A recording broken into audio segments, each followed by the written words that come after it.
Most people overlook or ignore these rules that could not only save them money, but also make them money. By the end of this video, you'll have a clear understanding of the 5 money rules that will help you take control of your finances and set yourself up for long-term success so that you can enjoy life to the full.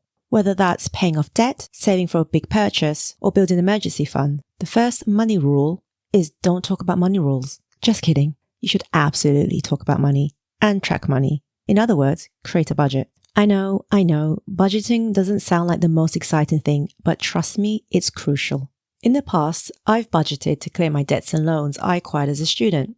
Nowadays, it's budgeting for amazing trips like visiting Chile and Easter Island. For us, the goal of traveling to see some of the most iconic places in the world without coming home to a giant credit card bill feels absolutely amazing and empowering. A lot of people think budgeting means depriving themselves of things they love, but that's not true. When you have a budget, you start making progress towards your financial goals. And the best part is, budgeting isn't a one-time task. That means you can adapt and change your budget depending on what life throws at you.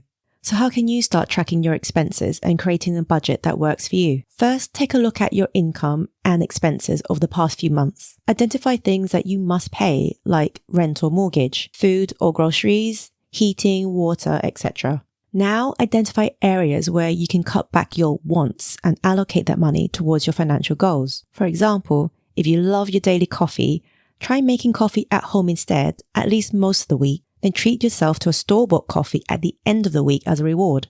We recently decided to switch from a 2-car household down to a 1-car household. It takes a bit more planning and coordination, but we've made it work. The money we've saved from car payments, insurance payments, running costs, and repairs are now split between investments, which is building wealth for our futures, and a travel fund so that we can enjoy life now.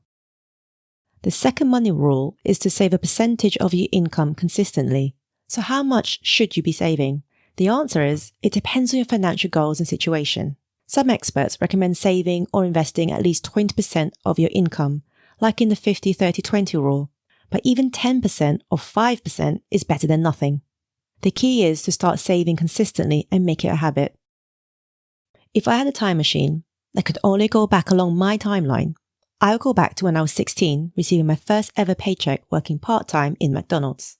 I would stop the really young me from buying yet another pair of jeans that she didn't need and make her save that money until she turned 18 and was able to start investing.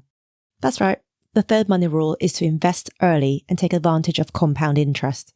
When you invest early, you're giving your money time to grow and compound. You're not just relying on your income or savings, you're using the power of time to your advantage.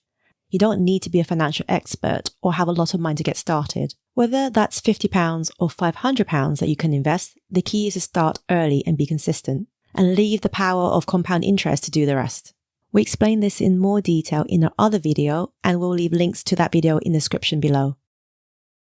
When you don't manage debt effectively, it becomes a weight that's holding you back. It drains away your finances, causes you stress, and makes it harder for you to achieve your financial goals. The fourth money rule is to understand and manage debt. When you understand debt, not only can you develop strategies to pay off high interest debt quickly, but leverage debt to increase your wealth. Prioritize your debts, focusing on paying the ones with the highest interest rates first, which is known as the avalanche method, or paying off the smallest balances, which is also known as the snowball method. Next, let's talk about the fifth money rule. Don't keep up with the Joneses. In fact, just ignore the Joneses altogether. What we mean by that is live within your means and according to your financial rules. Don't try to keep up with other people to look a certain way or to own certain things. We understand that these things can give you a confidence boost and make you feel like $1 million. But if you can't comfortably afford these things, then you're putting external opinion over your real life future wealth. Here's a little story about choosing where you spend your hard-earned cash. I remember finding a car parking space right in front of my office one morning, which was rare. The mobile coffee guy who I spoke to every day had already set up for the morning. That was the first morning he saw me drive my car. He said, "I hope this doesn't offend you, but I thought you'd be driving a fancier car than that. You always look so suited and booted." I laughed and thanked him for such a compliment, much to his relief. That is an example of how we avoid spending more money than needed. Our car is reliable, comfortable to drive, gets us where we want to go, and is easily affordable for us. If you found these rules helpful, give this video a like. And don't forget to share your thoughts or questions in the comments below. We'd love to hear from you. See you in the next one.